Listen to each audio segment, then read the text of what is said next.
वंदे मातरम। दोस्तों आज हम आप लोग को बताएंगे कि भैया किसी भी संख्या को गुणनखंड कैसे खंड होता क्या है। गुणा, आप दो बात को समझो। गुणनखंड आप ऐसे समझिए थोड़ा सा, गुणनखंड इसमें गुणा और एक खंड दो शब्द आ रहा है। मतलब किसी भी जो गुणा रहता है उसे हम पार्ट में, खंड माने क्या होता है अलग अलग पार्ट में, ठीक है। क्या होता है खंड माने क्या होता है अलग अलग पार्ट में डिवाइड कर देना।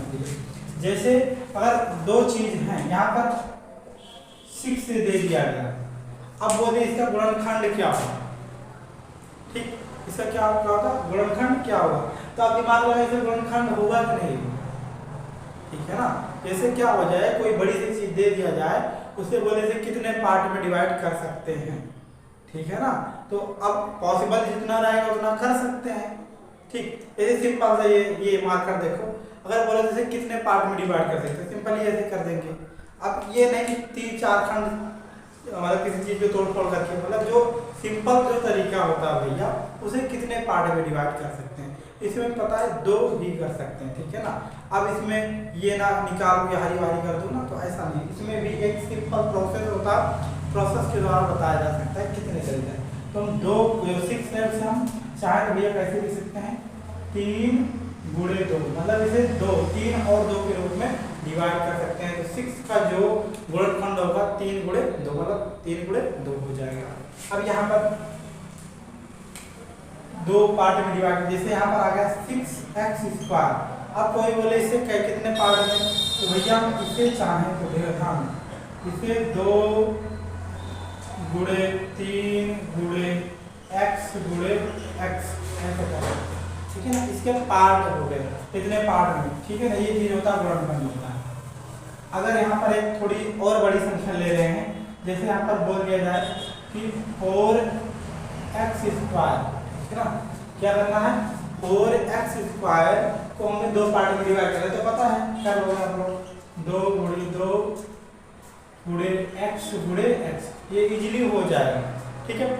अब अगर आपका ऐसा दे दिया जाए 3x² प्लस 7xy को 2 पार्ट में डिवाइड करें, तो अब ये नहीं बोलो कि भैया कि अब इसे अलग करो, वो प्रोसेस नहीं रहेगी। इसे थोड़ा सा चेंज हो जाता है। चेंज क्या, अब दोनों में देखा जाता है क्या क्या मिल रहा है। अभी तक अगर एक डिजिट दी जाती है तो उसका हम कैसे ऐसे कर लेते हैं, अलग अलग पार्ट में डिवाइड कर लेते हैं। लेकिन जब अगर 2 टर्म दिया जाता है, 2 पद दिया जाता है, उसका प्रोसेस थोड़ा सा अलग हो जाता है। अब इसे हम करेंगे तो दोनों में देखिए क्या क्या मिल रहा है। यहाँ जो 3 है x गुणे x कर सकते चेक कर लेंगे, इसे 7 गुणे x गुणे y, ठीक है ना। इतना हो जाए, दोनों मिल क्या रहा है भैया x मिल रहा है, तो x को बाहर कर लेंगे 3x प्लस 7y।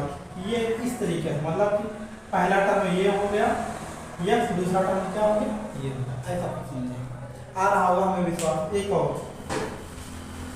अब आपको थोड़ा सा बड़ा बता रहे हैं, जैसे यहाँ पर दे दिया जाए 40xy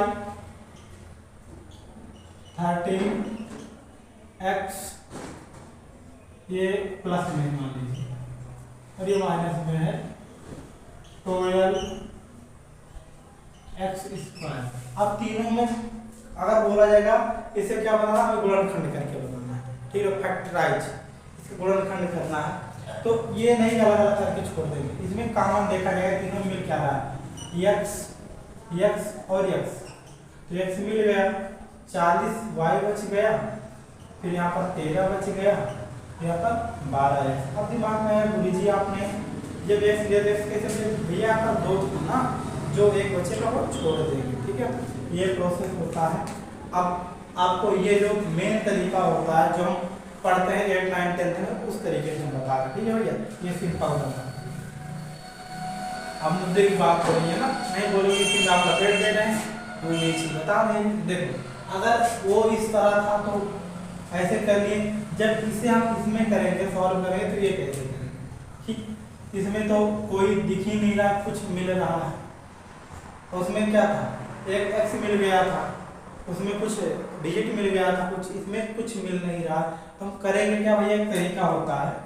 अगर ऐसे कभी क्वेश्चन रहते, अगर ध्यान दो यहाँ पर अगर माइनस लगा रहेगा, ठीक है, यहाँ पर क्या लगा रहेगा, अगर माइनस लगा रहेगा तो ये जो बीच वाला टर्म है ये घटाने पर आना चाहिए। फिर से सुनो, बहुत टीचर बहुत तरीके से बताते, जो हमने जिस तरीके से समझा हमें लग रहा है ये थोड़ा इजी हो पड़ेगा। अगर यहाँ माइनस रहेगा तो बीच वाला घटाने पर आएगा और पहले और तीसरे का गुणाकार किया जाएगा। अब देखो 8 गुणे 3 24, गुणा करने पर 24 आना चाहिए और घटाने पर 10 आना चाहिए। घटाने पर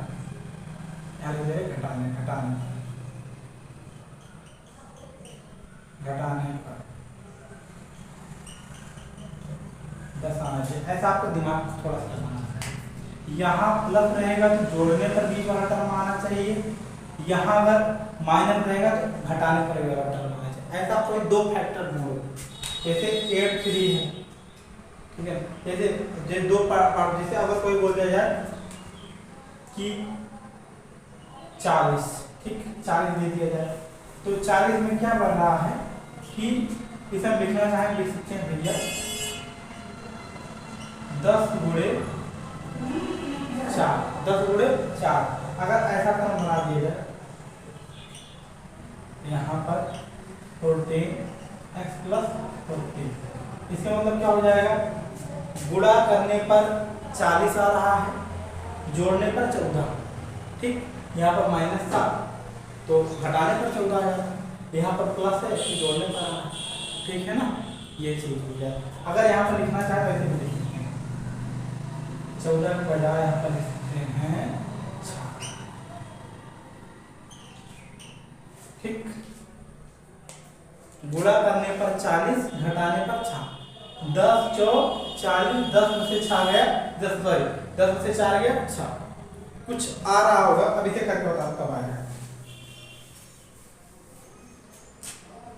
अब देखो, अब इसमें क्या करेंगे, घटाने पर आपका बीच वाला आना चाहिए, गुणा करने पर पहले और तीसरे का गुणा कराना, कभी कभी कुछ नहीं रहता आगे तो बंद समझकर मल्टीप्लाई सेम वाला लास्ट वाला ही हो जाता है, ठीक भैया।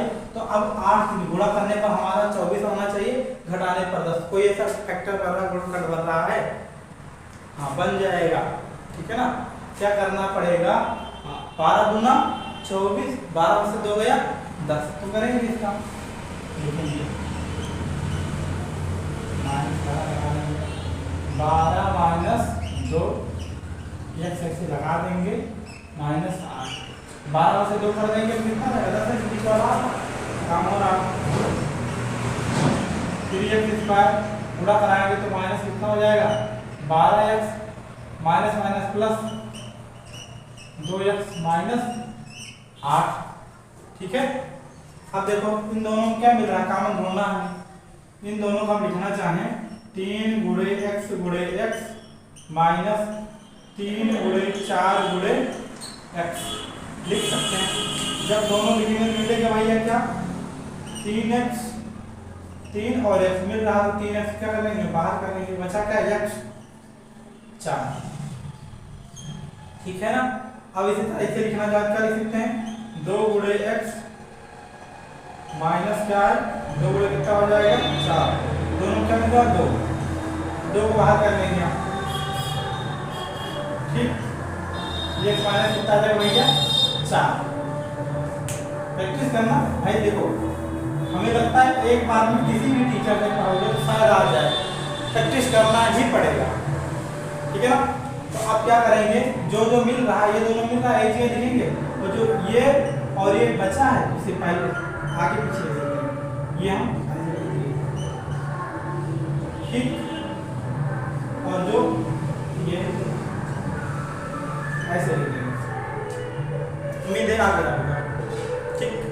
अब आगे देखते हैं ये वाला, बोले ना जोड़ने पर बीच वाला अगर यहाँ प्लस में है तो, अगर यहाँ माइनस में घटाने पर बीच वाला, जोड़ने पर 8 आना चाहिए, गुणा करने पर 15, दिमाग लगाओ, दो फैक्टर ऐसे करो, कर सकते हो, कैसे करो, 5 × 15, 5 × 3 हाथ लीजिए, दिमाग लगाना पड़ेगा। तो अब देखो भैया ये कैसे होगा, यहाँ मिटा दे रहे हैं क्योंकि जगह नहीं मिल रहा है।